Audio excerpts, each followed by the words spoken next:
Have you ever wondered why it is that some YouTube creators seem to get 100,000 views on a brand new YouTube channel right out of the gate and other creators struggle just to get a couple of views? There are some really interesting patterns in the way that a lot of creators think, with which I can predict if your channel is going to make it on YouTube or not. When you know the exact amount of views you have on a YouTube video, for me that's the zero view mindset, because you're thinking too small. Let me explain my mindset. There are always more views because there are always more videos. There are always more chances to get views. That one video doesn't matter, and on top of that, that view count changes every day, so why even keep track of it? I've uploaded over 600 YouTube videos already, maybe even 700, maybe even 800, I don't know anymore, I've lost count. I don't know what I said exactly in which video, I don't know how many videos of mine got 100,000 views or more. And when one video bombs, I don't have the time to mourn about that, because I'm already working on another video, another chance, a new video that can get me again 100,000 views. A video that is going to be better than the last one, and if not, I'm going to remake it or start a new channel to do some experiments on. And I want you to get in that state of mind, not knowing anymore because of the sheer amount of volume. I simply see too many YouTube creators uploading 3 or 5 videos and expect to see results. But you want the results but not putting in the effort, while all the big creators did. That's how they got big. You can't expect anything to happen in your first 50 or 100 videos when you start out. YouTube is a marathon and not a sprint. And I hope I don't come across as condescending, and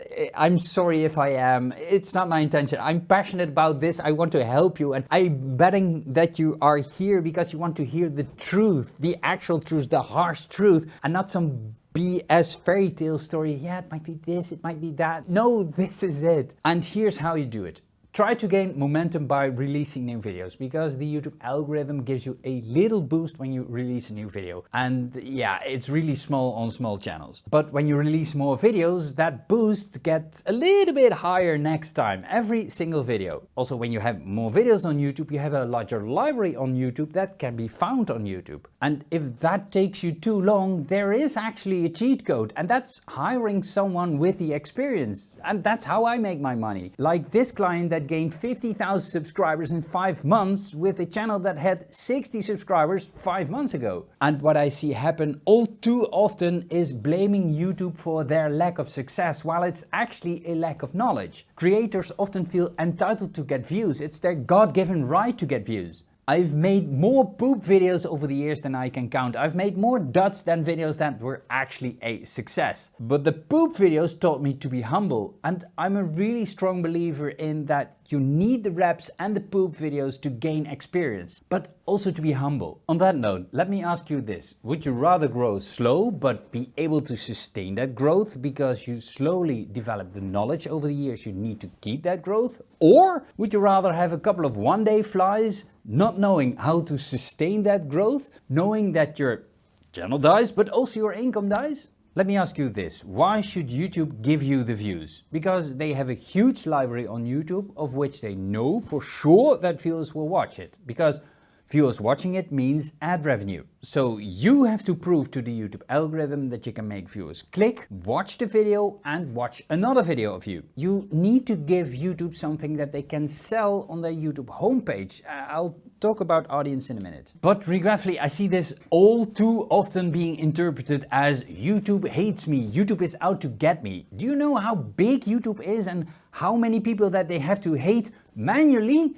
They simply don't have the time for that. The problem with that mentality is that you start to blame an external factor. You can't do anything about that. But when you take responsibility, you can actually do something about it. Oh, and I hear this one a lot. YouTube is stealing my views. How are they physically able to do that? Because it's their platform, they gave you every single view for free. And yeah, indeed, once in a while they do a bot sweep of views that weren't even real to begin with. But why is the association that YouTube steals your views, and especially views that were not even real to begin with? And I hope that you can see YouTube for what it is. YouTube is the only social media platform with which you can create evergreen content, content that lives for years. You can't do that on Instagram, you can't do that on TikTok, you can't do that on Twitter, you can't do that on Facebook. And on top of that, they share 55% of their ad revenue with you, with an account that you can create for free, with no investment. And I also hear a lot of creators say, yeah, I'm here because I like to make videos, I want to spread my message. In other words, you don't care about the views, but the problem is that you still need to have something that resonates with an audience, because then you can spread your message.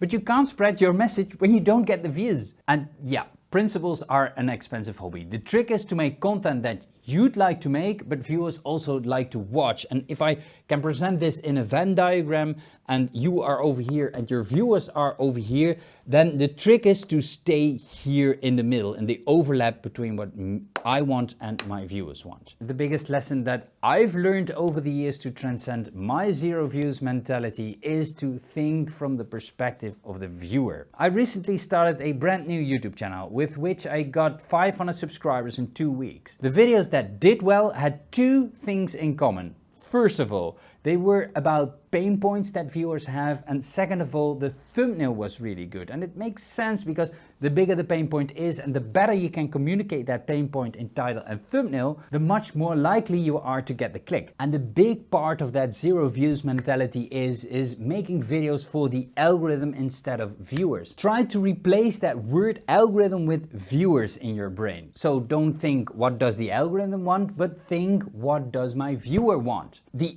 only way that you can please the algorithm is by making videos for viewers. So instead of spamming the video title with keywords, use a video title that is short and punchy, easy to read for viewers, but also really enticing to click for viewers.